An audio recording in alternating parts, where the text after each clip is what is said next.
Hi ಎಲ್ಲರಿಗೂ ನಮಸ್ಕಾರ. Welcome to our YouTube channel. ಯಾರೆಲ್ಲ ನಮ್ಮ ವಿಡಿಯೋನ ಫಸ್ಟ್ ಟೈಮ್ ನೋಡ್ತಿದ್ದೀರಾ ಪ್ಲೀಸ್ ಸಬ್ಸ್ಕ್ರೈಬ್ ಮಾಡ್ಕೊಂಡು ಲೈಕ್ ಮಾಡಿ. ಸೊ ಇವತ್ತಿನ ವಿಡಿಯೋದಲ್ಲಿ ನಾವು ಚಿಕ್ಕಿ ಚಾಕ್ಲೇಟ್ ಉಂಡೆನ ಯಾವ ಥರ ಮಾಡೋದು ಅಂತ ತೋರಿಸ್ತೀವಿ. ಇದನ್ನು ನಾವು ಈವ್ನಿಂಗ್ ಸ್ನ್ಯಾಕಿಗಾದರೂ ಸರಿ ಇಲ್ಲ ಮಕ್ಕಳಿಗೆ ಮಾಡ್ಕೊಡೋಕ್ಕಾದರೂ ಸರಿ ತುಂಬ ಚೆನ್ನಾಗಿರುತ್ತೆ. ಒಂದ್ಸಲ ಮಾಡಿ ಟ್ರೈ ಮಾಡಿ, ನಿಮ್ಮ ಮಕ್ಕಳ ಜೊತೆ ಶೇರ್ ಮಾಡಿ, ಅವ್ರು ತುಂಬಾ ಇಷ್ಟಪಡ್ತಾರೆ. ಸೊ ಫಸ್ಟ್ ಇದನ್ನು ಮಾಡೋಕ್ಕೆ ನಾವೊಂದು ಬಾಣಲಿಯಲ್ಲಿ ಕಡಲೆ ಬೀಜನ ಹಾಕ್ಕೊಂಡು ಹುರ್ಕೋತಾ ಇದ್ದೀವಿ. ಗ್ಯಾಸ್ನ ಲೋ ಫ್ಲೇಮಲ್ಲಿ ಇಟ್ಕೊಂಡು ಕಡಲೆ ಬೀಜನ ಹುರ್ಕೋಬೇಕು, ಇಲ್ಲ ಅಂದರೆ ಬೇಗನೆ ಸೀದೋಗೋ ಚಾನ್ಸಸ್ ಇರುತ್ತೆ. ಕಡಲೆ ಬೀಜನ ನೀಟಾಗಿ ಕೆಂಪಾಗೋವರೆಗೂ ರೋಸ್ಟ್ ಮಾಡ್ಕೋಬೇಕು. ಕಡಲೆ ಬೀಜ ನಮಗೆ ತುಂಬಾ ಒಳ್ಳೆಯದು, ಬಿಕಾಸ್ ಇದರಲ್ಲಿ potassium, calcium, phosphorus, vitamin B ಇರುತ್ತೆ.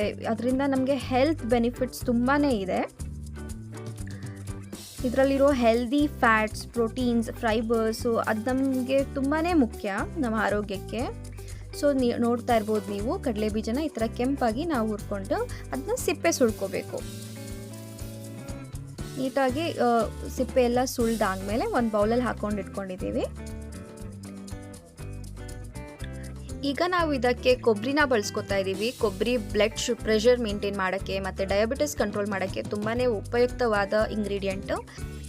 ಇದ್ರ ಜೊತೆಗೆ ನಾವಿವಾಗ ಖರ್ಜೂರನ ಉಪಯೋಗಿಸ್ತಾ ಇದ್ದೀವಿ. ಖರ್ಜೂರ ನ್ಯಾಚುರಲ್ ಸ್ವೀಟ್ನೆಸ್ ಕೊಡೋದ್ರಿಂದ ಯಾವುದೇ ಥರ ಶುಗರ್ ಬಳಸೋ ಅವಶ್ಯಕತೆ ಇರೋದಿಲ್ಲ. ಈ ಮೂರು ಇಂಗ್ರೀಡಿಯೆಂಟ್ಸ್ನ ನಾವಿವಾಗ ಮಿಕ್ಸಿ ಜಾರ್ಗೆ ಹಾಕ್ಕೊಂಡು ಗ್ರೈಂಡ್ ಮಾಡ್ಕೋಬೇಕು. ನೀವು ನೋಡ್ತಾ ಇರ್ಬೋದು, ಈಗ ಒಂದು ಜಾರ್ಗೆ ನಾನು ಎಲ್ಲ ಐಟಮ್ಸ್ನ ಹಾಕ್ಕೊಳ್ತಾ ಇದ್ದೀನಿ.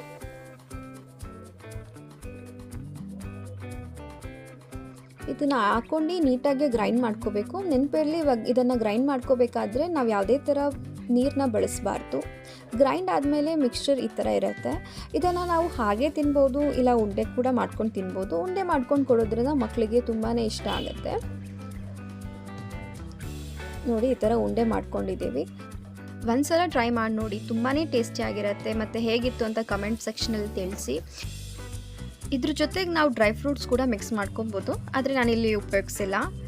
ಅದಾದಮೇಲೆ ನಾನು ಇದನ್ನು ಡಾರ್ಕ್ ಚಾಕ್ಲೇಟ್ ಮೆಲ್ಟ್ ಮಾಡ್ಕೊಂಡು ಮಿಕ್ಸ್ ಮಾಡ್ಕೊತಿದ್ದೀನಿ. ಇದು ಕಂಪ್ಲೀಟ್ಲಿ ಆಪ್ಷನಲ್ಲು. ಮಿಕ್ಸ್ ಮಾಡಿಕೊಂಡ್ರು ಚೆನ್ನಾಗಿರುತ್ತೆ, ಇಲ್ಲ ಹಾಗೆನೂ ಕೂಡ ತಿನ್ಬೋದು, ಆಗಲೂ ತುಂಬಾ ಚೆನ್ನಾಗಿರುತ್ತೆ. ಸೊ ಡಾರ್ಕ್ ಚಾಕ್ಲೇಟ್ನ ಮೆಲ್ಟ್ ಮಾಡಿಬಿಟ್ಟು ನಾನು ಇದನ್ನು ಮಿಕ್ಸ್ ಮಾಡ್ತಿದ್ದೀನಿ. ಡಾರ್ಕ್ ಚಾಕ್ಲೇಟ್ ಆದರೂ ಯೂಸ್ ಮಾಡ್ಬೋದು, ಇಲ್ಲ ನಾರ್ಮಲ್ ಚಾಕ್ಲೇಟ್ ಕೂಡ ಯೂಸ್ ಮಾಡಿ ಅದನ್ನ ಮಿಕ್ಸ್ ಮಾಡ್ಬೋದು. ಅದಾದಮೇಲೆ ಇದನ್ನ ಫ್ರೀಝರಲ್ಲಿ 1-2 ಅವರ್ಸ್ ಇಟ್ಟರೆ ಸಾಕು. ಫೈನಲ್ಲಾಗಿ ಅದ್ರ ಮೇಲೆ ಸ್ವಲ್ಪ ಕೊಬ್ಬರಿನ ಹಾಕಿದ್ದೀನಿ ಗಾರ್ನಿಷಿಂಗಿಗೆ. ಅದು ಆಪ್ಷನಲ್ಲೇ, ಬಟ್ ಟೇಸ್ಟ್ ಮಾತ್ರ ತುಂಬಾ ಚೆನ್ನಾಗಿರುತ್ತೆ. ನೀವು ಒಂದ್ಸಲ ಟ್ರೈ ಮಾಡಿ ಕಮೆಂಟ್ ಸೆಕ್ಷನಲ್ಲಿ ತಿಳಿಸಿ. ವಿಡಿಯೋ ನೋಡ್ತಿರೋ ಎಲ್ಲರಿಗೂ ತುಂಬಾ ಥ್ಯಾಂಕ್ಸ್. ಈ ಥರನೇ ಸಪೋರ್ಟ್ ಮಾಡಿ ಮತ್ತು ಲೈಕ್ ಮಾಡಿ, ಶೇರ್ ಮಾಡಿ, ಕಮೆಂಟ್ ಮಾಡಿ. Thanks for watching.